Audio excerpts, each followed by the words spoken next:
Quais foram os papéis que você aproveitou nessa pandemia, ali lá no pior da pandemia, lá em março, que você aproveitou para comprar? O patrimônio ele não representa nada. Ele representa o quê? Uma fotografia de um determinado instante de mercado. Não contemplo o patrimônio. Eu contemplo o quê? O produto que a empresa distribui, que são o quê? São os proventos.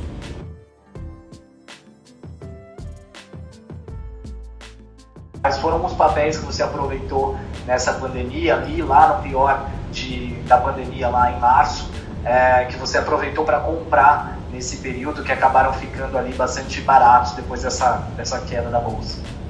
Então eu diria o seguinte, em 2002, eu vou até voltar um pouquinho mais, em 2002, quando houve a eleição do Lula, o Banco do Brasil, ele foi para 10 e pouco. Adivinha se eu não comprei? Tá entendendo? A Suzano custava 3,80. Adivinha se eu não comprei? Tá entendendo? A Clabin custava 1,90. Adivinha se eu não comprei? E outros papéis também da mesma natureza, tá certo? Agora, recentemente, eu aproveitei algumas oportunidades que eu interpretei terem sido boas. Por exemplo, na pandemia, eu comprei bastante, mas bastante mesmo, ações da Companhia Transmissora de Energia Elétrica, TRPE, a R$19 e R$20. E eu estou chateado porque ela subiu tanto que eu queria comprar mais, tá entendendo? Então, não é que eu torça para que o mercado caia, não. Eu torço para que as ações se constituam e estejam sempre numa postura de eu investir, tá entendendo? Lamentavelmente, eu não sei se é certo ou errado, eu exorcizo o patrimônio. Eu não fico, o meu ego não é de contemplar o patrimônio no sentido, meu patrimônio subiu. Não, isso daí é pura fantasia. O patrimônio ele não representa nada. Ele representa o quê? Uma fotografia de um determinado instante de mercado. Eu já tive ações que custavam 25 centavos e foram para R$50. Eu não me abalei, porque eu não contemplo o patrimônio. Eu contemplo o quê? O produto que a empresa distribui, que são o quê? São os proventos. Tá entendendo? Então, eu tenho uma forma de interpretar, não é diferente dos fundos. Os fundos eles querem aumentar o seu patrimônio. Eu também quero aumentar o patrimônio através da quantidade de ações, não pela majoração dos preços. Os fundos não, os fundos querem valorizar para poderem ter as suas cotas valorizadas, tá certo? É diferente, é um pouco diferente. Então, ele enumerou alguns papéis que eu não compraria nunca. Azul eu não compro, mas nem que esteja R$1, tá entendendo? Enfim, por quê? Porque são papéis que não estão dentro daquele setor de atividade que depende da administração do gestor.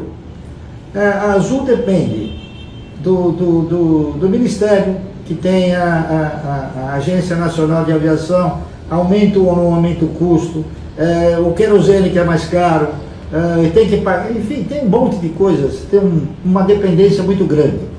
A administração dela, a lógica da administração dela não depende apenas do administrador, depende de uma série de outras circunstâncias. Então a gente avalia isso, tá entendendo? Por isso que eu não compro ações que não tenham ou que não estejam enquadradas num tipo de atividade que seja assim, que te mostre um porvir, um futuro mais tranquilo, mais perene, tá entendendo? E dentro dessa perenidade, você tem que avaliar também o quê? A sustentabilidade, você entendeu? Porque você tem ações de empresas que estão numa atividade perene, que é um abacaxi, você está entendendo?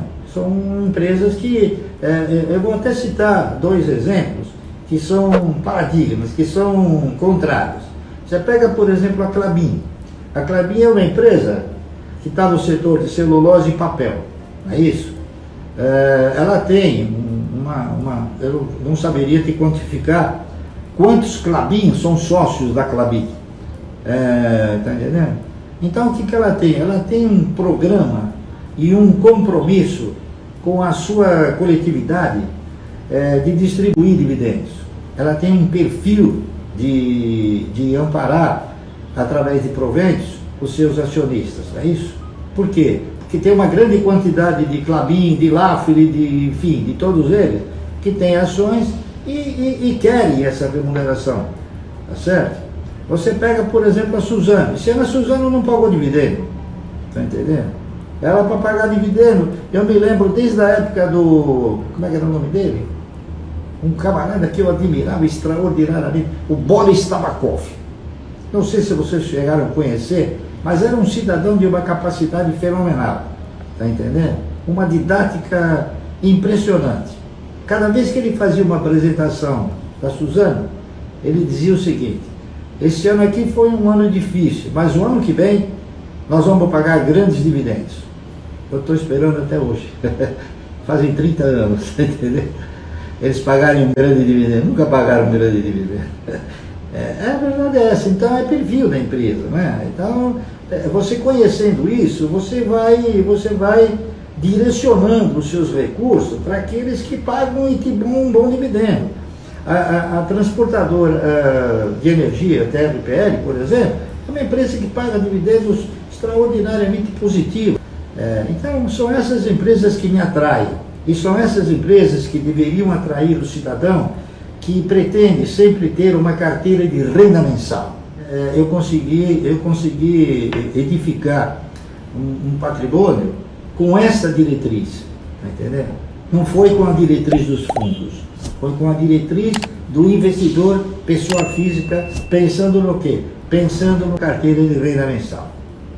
Então, eu comprei ações, eu acho que eu não comprei nenhuma dessas que ele falou, tá entendendo? Eu comprei ações, por exemplo, eu comprei bastante ações, bastante mesmo ações, da geradora Tietê, a 1,90, e ela paga dividendos trimestralmente. Subiu na mesma proporção em que subiu a Azul, acredito eu. Só que ela me deu alguma coisa em troca.